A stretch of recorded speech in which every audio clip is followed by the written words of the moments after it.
Welcome to Solvetic, your channel to always learn technology easily. Below in the description, you will find useful links we used in this video.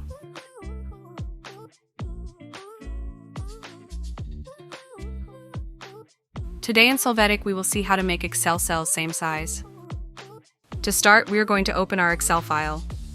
You can see the cells have different sizes, and in some cases it affects the text. To fix this, select all cells by clicking in the top corner. Once selected, adjust any of the cells and they will automatically all have the same size. Hey, remember to subscribe Solvetic channel.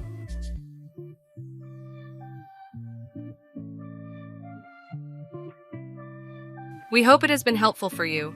Here are links to watch more videos of your interest and subscribe to the Solvetic channel. Thank you.